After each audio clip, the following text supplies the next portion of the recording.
George White was not a man of understatement or subtleties. His boss at OSS, Stanley Lovell, referred to him as deadly and dedicated.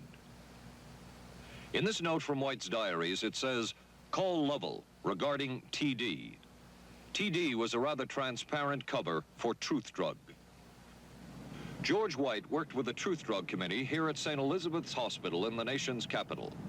They experimented with mescaline, scopolamine, and marijuana on unwitting victims. The committee soon learned there was no easy panacea, no truth drug at this stage. But White and later colleagues would not stop trying. The goal remained the same. As this 1952 CIA memo says, the aim is controlling an individual to the point where he will do our bidding against his will, and even against such fundamental laws of nature as self-preservation. I gotta interrupt real quick. I'm gonna show y'all a couple of pictures, and I want y'all to look at these guys' eyes. You know, all these mug shots, they show like something wrong with the individual's eyes. You can just look at them. Either they're big or one is smaller than the other. That's an effect from, I say, MK Ultra, of what this video is talking about, what the CIA do. So it goes deeper than that. And I gotta give a shout out to the blogger name, they call me Kinfolk, because, you know, I seen it on his videos where he was talking about the mass shooters and stuff like that, and then he mentioned, you know, to look at their eyes. So y'all go check out some of his stuff. He talk about gematria. But yeah, we're gonna continue. Look at these pictures though. The goal remained the same. As this 1952 CIA memo says, the aim is controlling an individual to the point where he will do our bidding against his will, and even against such fundamental laws of nature as self-preservation. But it was a discovery here in Basel, Switzerland, at Sandoz Laboratories by Dr. Albert Hoffman, that led the intelligence agencies of America to believe that they had found the panacea.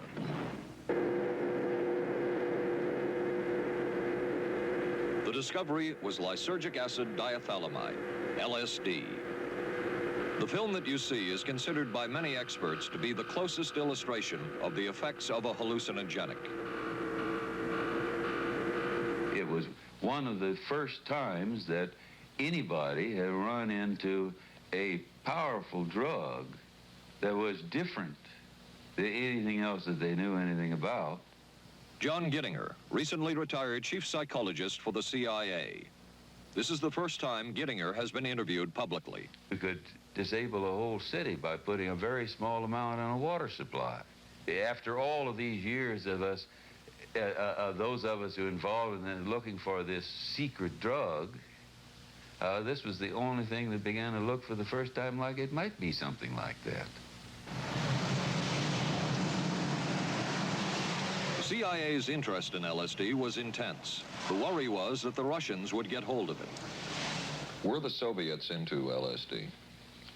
I'm going to have to say I'm sure they were, but if you ask me to prove it, I've never seen any direct proof of it. And harmful effects.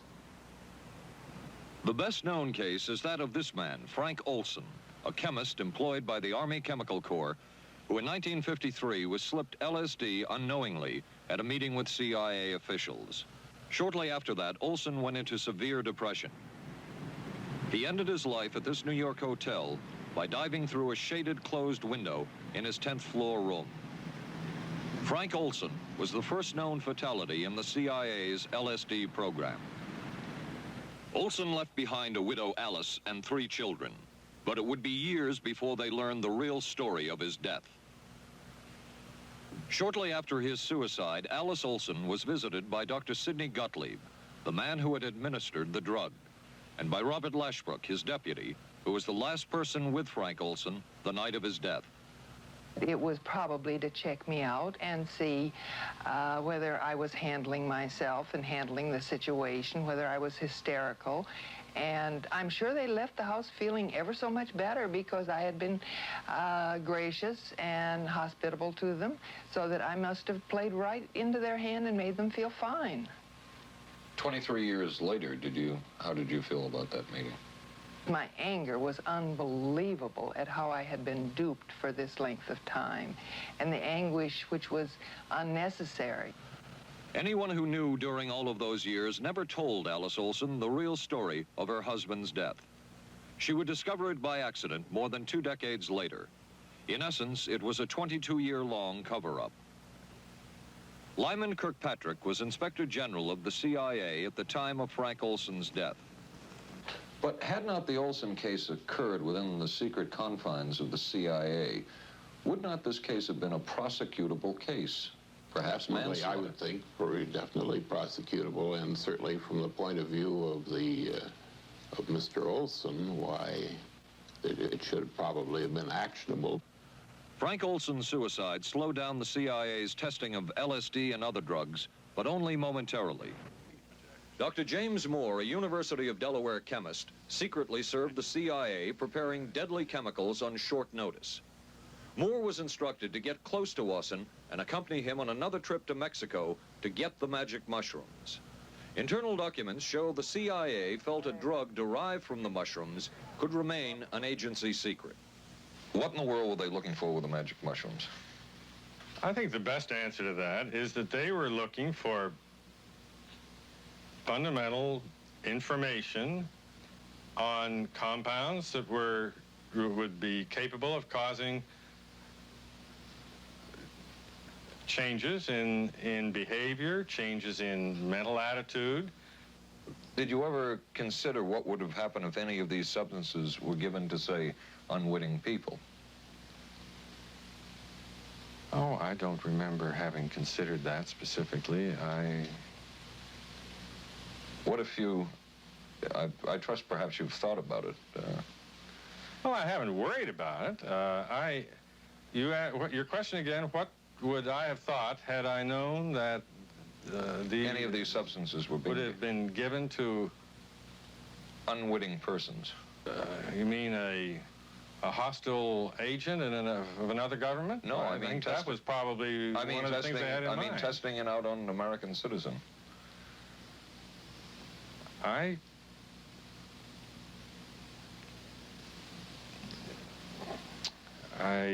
guess I must seem very, very cold-blooded about this, but I don't recall ever having been very much preoccupied with that issue. But many drugs were tested in this way. A decision was made at the highest levels of the CIA to do testing on unwitting Americans. As one CIA document says, such testing would be operationally realistic. A former CIA official who worked on these programs describes for the first time how the decision was made. He did not wish to be filmed or recorded. Thus his remarks are read by someone else. I think every last one of us felt sorry to attempt this kind of thing. We knew we were crossing a line. Every decent kid knows he shouldn't steal, but he does it sometimes. We knew damn well we didn't want anyone else to know what we were doing.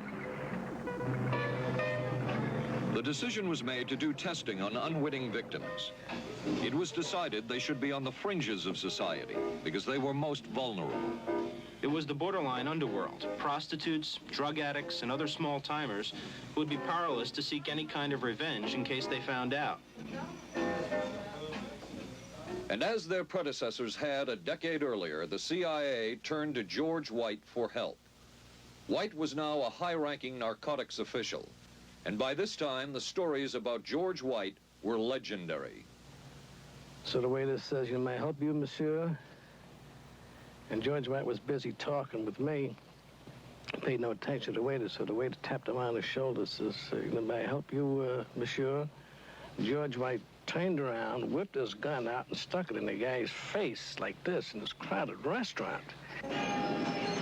George White did not mind bending the law, and he knew the street well. He was the ideal choice for what the CIA had in mind.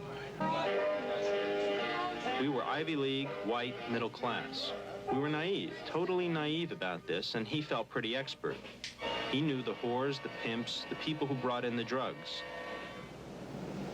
White set up so-called safe houses for the CIA in New York, here in Greenwich Village. And later in San Francisco, in this hotel, and in an apartment atop Telegraph Hill with a commanding view of San Francisco Bay. While the existence of these safe houses was disclosed last year, details of what took place within them has not been told. A former CIA official who worked in the safe houses reveals that they were used not only for drug testing, but to study sexual behavior and how it could be used to manipulate people. We did quite a study of prostitutes and their behavior. How do you take a woman who is willing to use her body to get money out of a guy to get him to talk about things which are much more important, like state secrets? We learned a lot about human nature in the bedroom. We started to pick up knowledge that could be used in operations. There would be victims in all of this, but as the agency knew, they couldn't fight back. Some entries from George White's diaries. Clarice gets horrors. Janet, sky high. As one agency memo says, we have no answer to the moral question. The safe houses were not the only testing grounds. Millions of dollars would be spent on LSD research at universities throughout the country. And word would begin to spread on campus about this so-called mind-blowing drug. And suddenly, there was the 1960s Johnny Appleseed of LSD. The CIA funded and supported and encouraged hundreds of young psychiatrists to experiment with this drug. The fallout from that was that the young psychologists began taking it themselves, discovering that it was an intelligence-enhancing, consciousness-raising experience.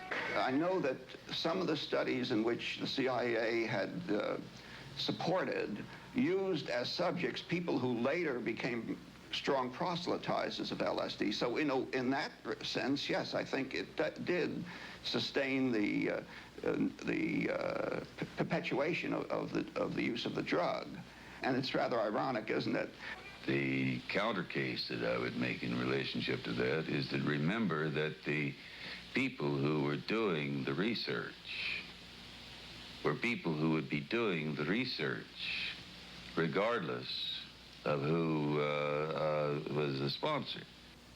I don't think anybody working in that time in the remotest ever thought that it would blow up into the kind of thing that it did.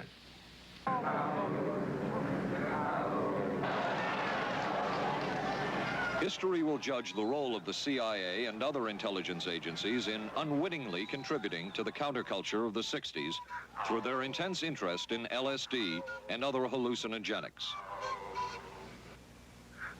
But for the moment at least, the argument can be made that the CIA helped usher in the age of Aquarius.